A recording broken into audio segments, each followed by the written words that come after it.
I find it a little difficult to say what the subject matter of this seminar is going to be, because it's too fundamental to give it a title. I'm going to talk about what there is.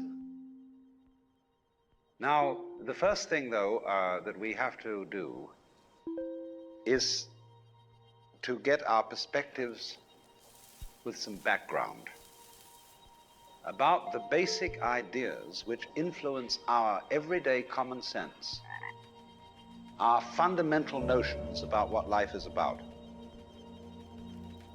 Ideas of the world which are built into the very nature of the language we use and of our ideas of logic and of what makes sense altogether. And these basic ideas I call myth, not using the word myth to mean simply something untrue, but to use the word myth in a more powerful sense. A myth is an image in terms of which we try to make sense of the world.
You, as a human being, you grow out of this physical universe in just exactly the same way that an apple grows off an apple tree.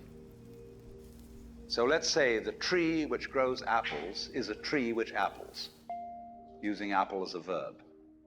And a world in which human beings arrive is a world that peoples.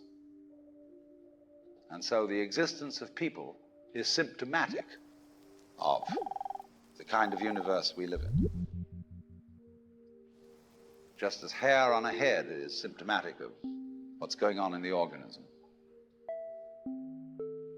But we have been brought up not to feel that we belong in the world. So our popular speech reflects it. We say, I came into this world. You didn't, you came out of it.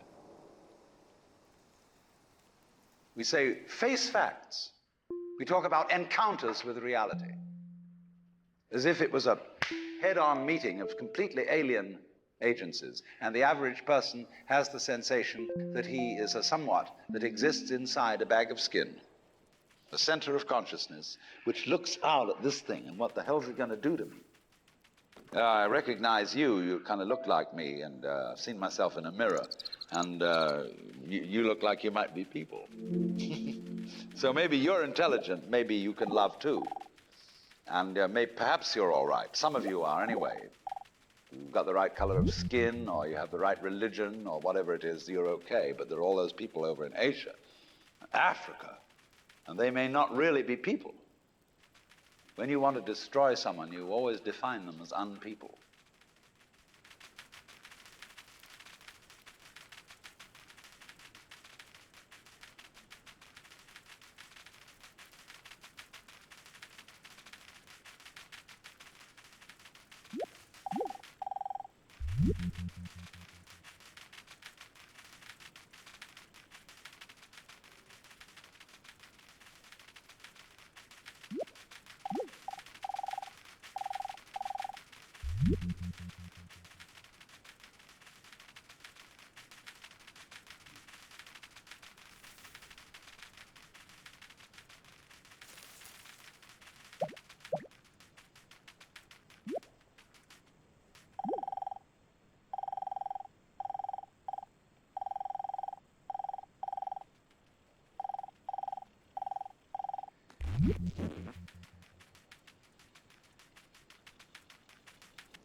We have this hostility to the external world because of the superstition, the myth, the absolutely unfounded theory that you yourself exist only inside your skin.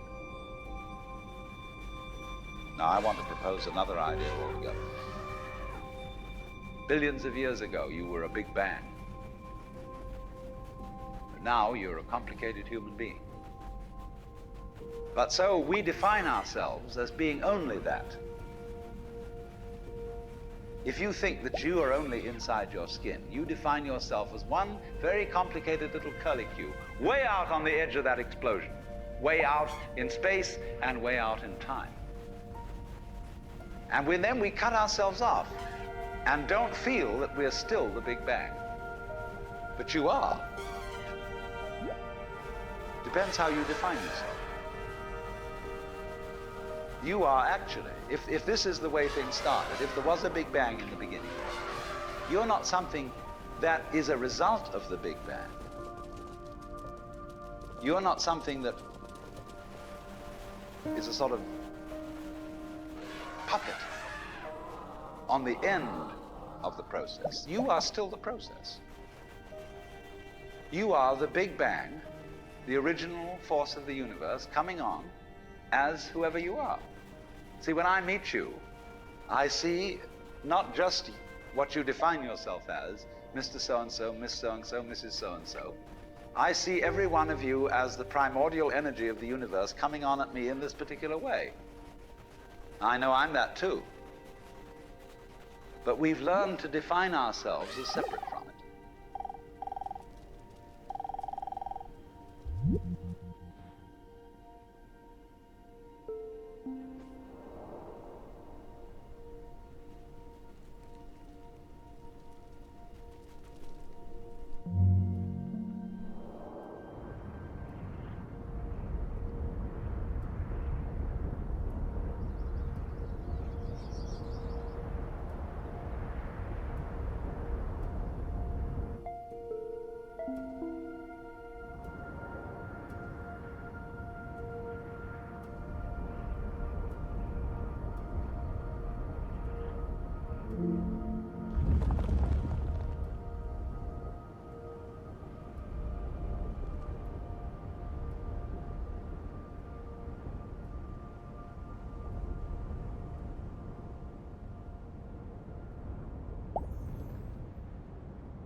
what I would call a kind of a basic problem we've got to go through first, is to understand that there are no such things as things. That is to say, separate things. That is only a way of talking. If you can understand this, you're going to have no further problems. I once asked a group of high school children, what do you mean by a thing? And first of all, they gave me all sorts of synonyms. They said it's an object, which is simply another word for a thing. It doesn't tell you anything about what you mean by a thing. Finally, a very smart girl who was in the group said a thing is a noun. And she was quite right. A noun isn't a part of nature, it's a part of speech. There are no nouns in the physical world. There are no separate things in the physical world either. See, the physical world is wiggling. The clouds, mountains, trees, people are all wiggling. And only when human beings get working at things, they build buildings in straight lines and try and make out that the world isn't really wiggly. But here are we sitting in this room all built on straight lines, but each one of us is as wiggly as all get out.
Now then, when you want to get control of something that wiggles, it's pretty difficult, isn't it? You try and pick up a fish in your hands, and the fish is wiggly and it slips out. What do you do to get hold of the fish? You use a net. And so the net is the basic thing we have for getting hold of the wiggly world. A net is something regular. And I can number the holes in a net. So many holes up, so many holes across. And if I can number these holes, I can count exactly where each wiggle is in terms of a hole in that net. But in order to do that, I've got to break up the wiggle into bits. And I've got to call this a specific bit, and this the next bit of the wiggle, and this the next bit, and this the next bit of the wiggle. And so these bits are things which I mark out in order to talk about the wiggle, in order to measure it, and therefore in order to control it. But in nature, in fact, in the physical world, the wiggle isn't bitted. So the world doesn't come thing. You and I are all as much continuous with the physical universe as a wave is continuous with the ocean. The ocean waves, and the universe peoples. And as the wave, I wave at you and say, you. The world is waving at me with you and saying, hi, I'm here.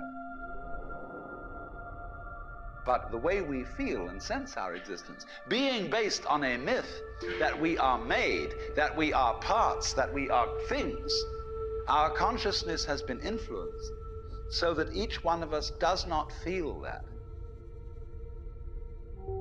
We feel we have been hypnotized, literally hypnotized, by social convention into feeling and sensing that we exist only inside our skins, that we are not the original bang, but just something out on the end of it. And therefore we are scared stiff. Because my wave is going to disappear, and I'm going to die, and that would be awful.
You are a fluke. You are a separate event. And you run from the maternity ward to the crematorium, and that's it, baby.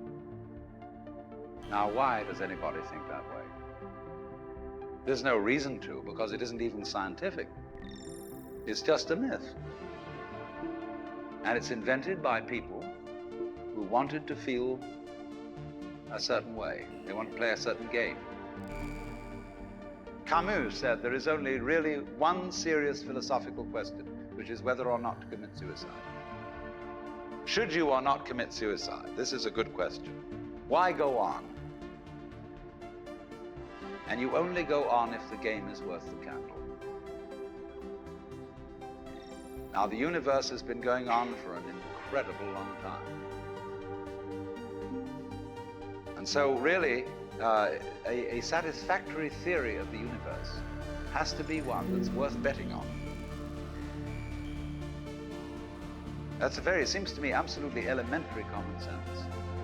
If you make a theory of the universe which isn't worth betting on, why bother? Just commit suicide. But if you want to go on playing the game, you've got to have an optimal theory for playing the game.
If there is any such thing at all as intelligence and love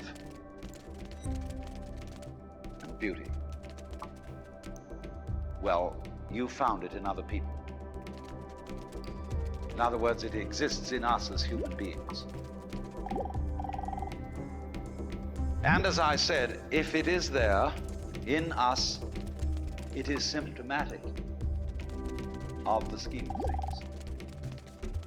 We are as symptomatic of the scheme of things as the apples are symptomatic of the apple tree or the rose of the rose bush.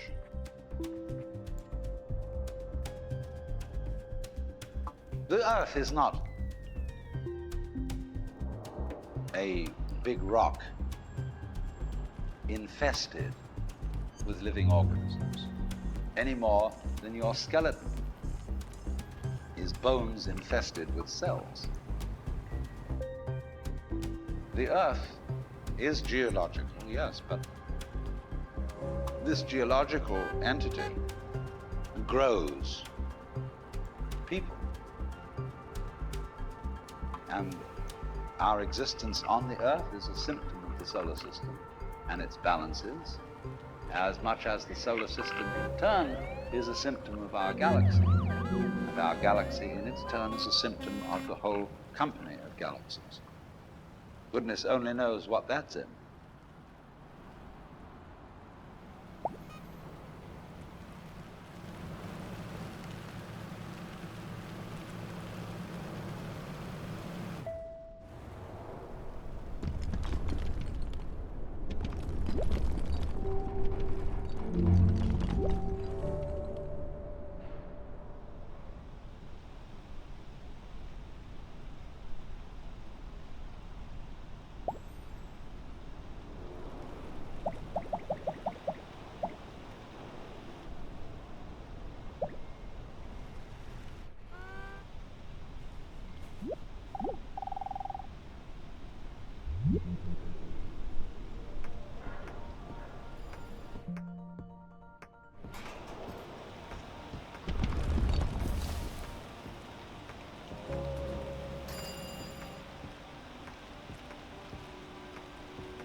When, as a scientist, you describe the behavior of a living organism,